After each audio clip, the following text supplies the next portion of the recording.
ಎಲ್ಲರಿಗೂ ನಮಸ್ಕಾರ. ಸವಿರುಚಿ ರೆಸಿಪಿಗೆ ಸ್ವಾಗತ.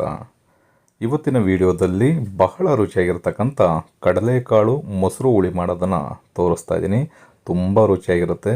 ಬಿಸಿ ಬಿಸಿ ಮುದ್ದೆ ಜೊತೆಗೂ ಕೂಡ ತಿನ್ಬೋದು, ಬಿಸಿ ಬಿಸಿ ಅನ್ನಕ್ಕೂ ಕೂಡ ಬಹಳ ಸಖತ್ತಾಗಿರುತ್ತೆ. ಮನೆಯಲ್ಲಿ ತರಕಾರಿ ಇಲ್ಲದೆ ಇದ್ದಾಗ ಅಥವಾ ಒಂದೇ ರೀತಿ ಸಾಂಬಾರನ್ನ ತಿಂದು ಬೇಜಾರಾಗಿದ್ದಾಗ ಈ ರೀತಿ ಮೊಸರು ಹುಳಿನ ಮಾಡಿಕೊಂಡು ನೀವು ಒಂದು ಸಲ ರುಚಿ ನೋಡಿಬಿಟ್ರೆ ಪದೇ ಪದೇ ವಾರದಲ್ಲಿ ಮಾಡಿಸ್ತಾ ಇರ್ತೀರ. ಅಷ್ಟು ಸಖತ್ತಾಗಿರುತ್ತೆ. ಬನ್ನಿ ಇದನ್ನು ಯಾವ ರೀತಿ ಮಾಡೋದು ಅಂತ ನೋಡೋಣ.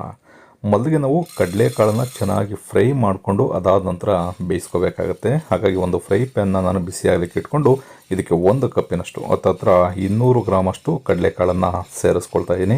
ಚೆನ್ನಾಗಿ ಸ್ವಲ್ಪ ಕಲರ್ ಚೇಂಜ್ ಆಗಬೇಕು, ಹಾಗೆ ಸ್ವಲ್ಪ ಸಿಡಿಬೇಕು ಕಡಲೆಕಾಳು. ಅಲ್ಲಿವರೆಗೂ ಒಂದು 4 ರಿಂದ 5 ನಿಮಿಷ ಮೀಡಿಯಮ್ ಊರಿನಲ್ಲಿ ಚೆನ್ನಾಗಿ ಫ್ರೈ ಮಾಡ್ಕೋಬೇಕು. ಅದಾದ ನಂತರ ಕುಕ್ಕರ್ಗೆ ಸೇರಿಸ್ಕೊಂಡು 1 ರಿಂದ 2 ಬಾರಿ ಚೆನ್ನಾಗಿ ತೊಳೆದು ಇದನ್ನು ಒಂದು 3 ರಿಂದ 4 ವಿಷಲ್ ಬರೋವರೆಗೂ ಬೇಯಿಸ್ಕೋಬೇಕಾಗತ್ತೆ. ಕಡಲೆಕಾಳು ನಾವು ನೀರಿನಲ್ಲಿ ನೆನೆಸಿ ಬೇಯಿಸಿದಾಗ ಎಷ್ಟು ಸಾಫ್ಟ್ ಆಗುತ್ತೋ ಅದಕ್ಕೆ ಇದನ್ನು ಬೇಯಿಸೋದಕ್ಕೆ ಹೋಗಬಾರ್ದು. ಸ್ವಲ್ಪ ನೀವು ತಿನ್ನಬೇಕಾದ್ರೆ ಕ್ರಂಚಿಯಾಗಿ ಕಡಲೆಕಾಳು ಸಿಗಬೇಕು, ಅದಕ್ಕೆ ಬೇಯಿಸ್ಕೊಂಡ್ರೆ ಸಾಕಾಗತ್ತೆ. ಈಗ ಕಡಲೆಕಾಳನ್ನು 1 ರಿಂದ 2 ಬಾರಿ ಚೆನ್ನಾಗಿ ತೊಳೆದು ಇದಕ್ಕೆ 2 ಕಪ್ಪಿನಷ್ಟು ಕಡಲೆಕಾಳು ಬೇಯೋಷ್ಟು ನೀರನ್ನು ಸೇರಿಸ್ಕೊಳ್ತಾ ಇದ್ದೀನಿ. ಕುಕ್ಕರ್ ಲಿಡ್ಡನ್ನು ಕ್ಲೋಸ್ ಮಾಡಿ ಒಂದು 3 ರಿಂದ 4 ವಿಷಲ್ ಬೇಯಿಸ್ಕೊಳ್ತಾ ಇದ್ದೀನಿ. ಮೊಸರು ಹುಳಿನ ಮಾಡಲಿಕ್ಕೆ ಒಂದು 300 ml ಅಷ್ಟು ಮೊಸರನ್ನು ತೊಗೊಂಡಿದ್ದೀನಿ. ಇದನ್ನು ಚೆನ್ನಾಗಿ ನಾವು ಬೀಟ್ ಮಾಡ್ಕೋಬೇಕು. ಗಟ್ಟಿ ಮೊಸರನ್ನು ತೊಗೊಂಡಾಗ ಅಥವಾ ಫ್ರಿಡ್ಜಲ್ಲಿ ಏನಾರು ಇಟ್ಟಿದ್ರೆ ಅದು ತುಂಬ ಗಟ್ಟಿ ಆಗಿಬಿಟ್ಟಿರುತ್ತೆ. ಹಾಗಾಗಿ ಈ ರೀತಿ ಚೆನ್ನಾಗಿ ಬೀಟ್ ಮಾಡಿಕೊಂಡು ಸಪ್ರೇಟಾಗಿ ತೆಗೆದಿಟ್ಕೊಳ್ಳೋಣ. ಬೇಕಿದ್ರೆ ಸ್ವಲ್ಪ ನೀರನ್ನು ಬೇಕಿದ್ರೆ ನೀವು ಸೇರಿಸ್ಕೋಬೋದು. ಸಾಂಬಾರಿಗೆ ಒಂದು ಮಸಾಲನ್ನು ರೆಡಿ ಮಾಡ್ಕೋಬೇಕಾಗತ್ತೆ. ಹಾಗಾಗಿ ಒಂದು ಮಿಕ್ಸಿ ಜಾರನ್ನು ತೊಗೊಂಡು ಅರ್ಧ ಕಪ್ಪಿನಷ್ಟು ತೆಂಗಿನಕಾಯಿ ತುರಿನ ಸೇರಿಸ್ಕೊಳ್ತಾ ಇದ್ದೀನಿ. ಖಾರಕ್ಕೆ 4 ರಿಂದ 5 ಹಸಿಮೆಣ್ಸಿಕಾಯಿನ ಸೇರಿಸ್ಕೊಳ್ತಾ ಇದ್ದೀನಿ. ನೀವು ಖಾರಕ್ಕೆ ಅನುಗುಣವಾಗಿ ನೋಡಿ ನೀವು ಹಸಿಮೆಣ್ಸಿಕಾಯಿನ ಸೇರಿಸ್ಕೋಬೇಕಾಗತ್ತೆ. 1 ಗೆಡ್ಡೆ ಬೆಳ್ಳುಳ್ಳಿನ ಸಿಪ್ಪಿನ ಬಿಡಿಸಿ ಸೇರಿಸ್ಕೊಳ್ತಾ ಇದ್ದೀನಿ. ಸ್ವಲ್ಪ ಕೊತ್ತಂಬರಿ ಸೊಪ್ಪು, ಹಾಗೆ ಸ್ವಲ್ಪ ಅಕ್ಕಿನ ಸೇರಿಸ್ಕೊಳ್ತಾ ಇದ್ದೀನಿ. 1-2 ಟೇಬಲ್ ಸ್ಪೂನ್ ಅಷ್ಟು ಅಕ್ಕಿನ ನೀಟಾಗಿ ತೊಳೆದು ಸೇರಿಸ್ಕೊಳ್ತಾ ಇದ್ದೀನಿ. ಅಕ್ಕಿನ ಸೇರಿಸೋದ್ರಿಂದ ಸಾಂಬಾರು ರುಚಿನೂ ಚೆನ್ನಾಗಿ ಬರುತ್ತೆ, ನಿಮಗೆ ಸಾಂಬಾರು ಕೂಡ ಬಹಳ ಗಟ್ಟಿಯಾಗಿ ಬರುತ್ತೆ. ಒಂದು ಅರ್ಧ ಟೀ ಸ್ಪೂನಷ್ಟು ಕಾಳುಮೆಣಸು, 1 ಟೀ ಸ್ಪೂನಷ್ಟು ಜೀರಿಗೆ, 1/4 ಟೀ ಸ್ಪೂನ್ಗಿಂತ ಕಡಿಮೆ ಅರಿಶಿಣದ ಪುಡಿ, ಇಷ್ಟು ಪದಾರ್ಥನ ಸೇರಿಸ್ಕೊಂಡು ಸ್ವಲ್ಪ ನೀರನ್ನು ಬೆರೆಸಿ ನೈಸಾಗಿ ನಾವು ರುಬ್ಕೋಬೇಕು. ಸ್ವಲ್ಪನೂ ಕೂಡ ತರ್ತರಿ ಇರಬಾರ್ದು. ಈ ರೀತಿ ನೈಸಾಗಿ ರುಬ್ಕೊಂಡ್ರೆ ನಿಮಗೆ ಮೊಸರು ಹುಳಿ ಬಹಳ ರುಚಿಯಾಗಿ ರೆಡಿ ಆಗುತ್ತೆ.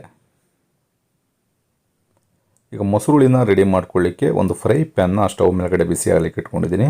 ಇದಕ್ಕೆ ಒಂದು 2 ಟೇಬಲ್ ಸ್ಪೂನಷ್ಟು ಎಣ್ಣೆನ ಸೇರಿಸ್ಕೋಣ. ಎಣ್ಣೆ ಇದಕ್ಕೆ ತುಂಬ ಜಾಸ್ತಿ ಸೇರಿಸುವಂಥ ಅವಶ್ಯಕತೆ ಇಲ್ಲ, ಒಂದು 2 ಟೇಬಲ್ ಸ್ಪೂನಷ್ಟು ಸೇರಿಸ್ಕೊಂಡ್ರೆ ಸಾಕಾಗತ್ತೆ.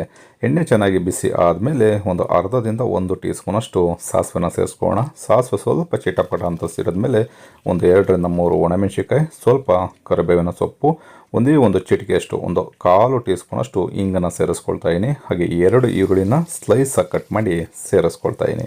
ನಿಮಗೆ ಈ ಮೊಸರು ಹುಳಿ ಜೊತೆಯಲ್ಲಿ ಈರುಳ್ಳಿ ಅಥವಾ ಕಡಲೆಕಾಳು ನಾವು ಏನಕ್ಕೆ ಸೇರಿಸ್ತಾ ಇದ್ದೀವಿ ಅಂತ ಅಂದರೆ, ಬರೀ ನೀವು ಪ್ಲೇನಾಗಿ ತಿನ್ನೋದಕ್ಕಿಂತ ಅದು ಬಾಯಿಗೆ ಸಿಗಬೇಕು. ಈರುಳ್ಳಿ ಆಗ್ಬೋದು ಅಥವಾ ಕಡಲೆಕಾಳು ಆಗ್ಬೋದು, ಬಾಯಿಗೆ ಸಿಕ್ಕಿದಾಗ ನಿಮಗೆ ಬಹಳ ರುಚಿಯಾಗಿರುತ್ತೆ. ಹಾಗಾಗಿ ಈರುಳ್ಳಿನ ಬೇಕಿದ್ರೆ ಇನ್ನೂ ಒಂದು ಎಕ್ಸ್ಟ್ರಾ ಬೇಕಿದ್ರು ನೀವು ಸೇರಿಸ್ಕೋಬೋದು. ಈರುಳ್ಳಿನ ಸೇರಿಸಿ ಆದಮೇಲೆ 1 ರಿಂದ 2 ನಿಮಿಷ ಚೆನ್ನಾಗಿ ಈರುಳ್ಳಿನ ಸ್ವಲ್ಪ ಬಿಡಿ ಆಗಬೇಕು, ಅಲ್ಲಿವರೆಗೂ ಬೇಯಿಸ್ಕೊಳ್ಳಿ.